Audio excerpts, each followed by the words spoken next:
চন্দ্ৰকান্ত তাইদে। নমস্কাৰ অন্তৰা, সকলোলৈকে অতিকৈ চেনেহৰ অসমীয়া বাপতি সাহোন ৰঙালী বিহুৰ ওলগ আৰু শুভেচ্ছা জনালোঁ। ৰঙেৰে ৰাঙলী হওক সকলোৰে জীৱন, তাৰে ভগৱানৰ ওচৰত কামনা কৰিলোঁ।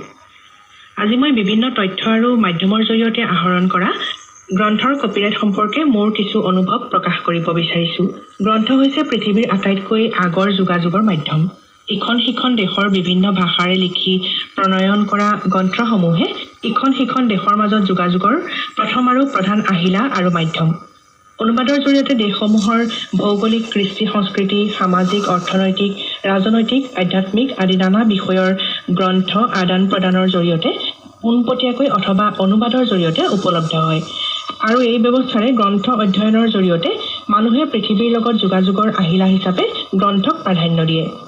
তেনেদৰে স্থানীয় ভাষিক গ্ৰন্থসমূহৰ জৰিয়তে পাঠকে অধ্যয়ন কৰি বৌদ্ধিক বিকাশ লাভ কৰাৰ সুবিধাটো প্ৰথমে গ্ৰন্থৰ পৰাই পোৱা যায়।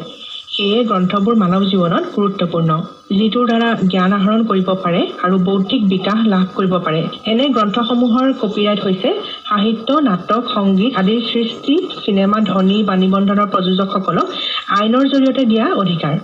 ৰাষ্ট্ৰসংঘৰ শিক্ষা, বিজ্ঞান আৰু সংস্কৃতি সন্থাই গ্ৰন্থ অধ্যয়ন আৰু গ্ৰন্থ প্ৰকাশৰ সজাগতাৰ সৃষ্টিৰ বাবে গ্ৰন্থ দিৱস সূচনা কৰিছিল। ফলত পোনপ্ৰথমে 1995 চনৰ 23 এপ্ৰিলত বিশ্ব গ্ৰন্থ দিৱস উদযাপন কৰা হয় আৰু প্ৰতি বছৰে এই দিনটিতে এই দিৱস পালন কৰি অহা হৈছে। তথ্য অনুসৰি 23 এপ্ৰিল তাৰিখত প্ৰখ্যাত স্পেনিছ লেখক মিগুৱেল ডে কাৰ্ভেন্সৰ মৃত্যু দিৱস। গতিকে আমি এই দিৱসটি উদযাপন কৰাই নহয়, সমান্তৰালকৈ কাৰ্য অনুসৰি বিভিন্ন গ্ৰন্থ অধ্যয়নত ব্ৰতী হওঁ আৰু গ্ৰন্থ অধ্যয়নৰ বাবে আন দুজনকো উৎসাহ বঢ়াওঁ। তেহে আমাৰ এই উদ্দেশ্য সফল হ'ব। শেষত সকলোলৈকে পুনৰবাৰ ৰঙালী বিহুৰ ওলগ আৰু শুভেচ্ছা জনাই আজিৰ লেখা ইমানতে সামৰণি মাৰিছোঁ। দুটি অতি গুৰুত্বপূৰ্ণ বিষয় তেখেতে ল'লে। প্ৰথমতেই অনুবাদ গ্ৰন্থৰ কথা কৈছে, আৰু সঁচাকৈ অনুবাদ যেতিয়া হৈ যায়, এখন ঠাইৰ সংস্কৃতি, কৃষ্টি, মূল্যবোধ আন এখন ঠাইৰ লোকে জানিব পাৰে। এইটো অতি প্ৰয়োজনীয়। আৰু বৰ্তমান সময়ত সমগ্ৰ বিশ্ব যেতিয়া আমি এখন গাঁও বুলি কৈছোঁ, এইটো তাৰ এটা উপাদান। এইটো হ'লেহে আচলতে আমি এখন বিশ্ব গাঁও বুলি কোৱাৰ যিটো কথা, সেইটোৰ যথাৰ্থ। আৰু দ্বিতীয়তে তেখেতে কপিৰাইটৰ কথা কৈছে।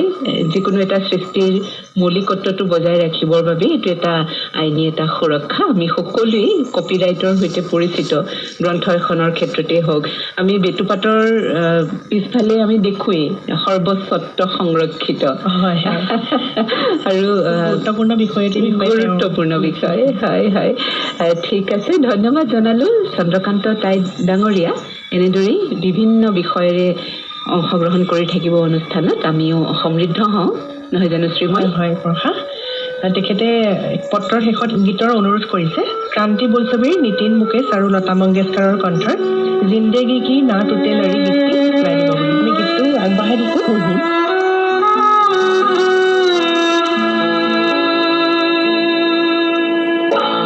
जिंदगी की ना टूटे लड़ी, जिंदगी की ना टूटे लड़ी, प्यार कर ले कड़ी दो घड़ी, जिंदगी की ना टूटे लड़ी, प्यार कर ले घड़ी दो घड़ी, लंबी लंबी उमरिया छोड़ो, लंबी लंबी उमरिया छोड़ो,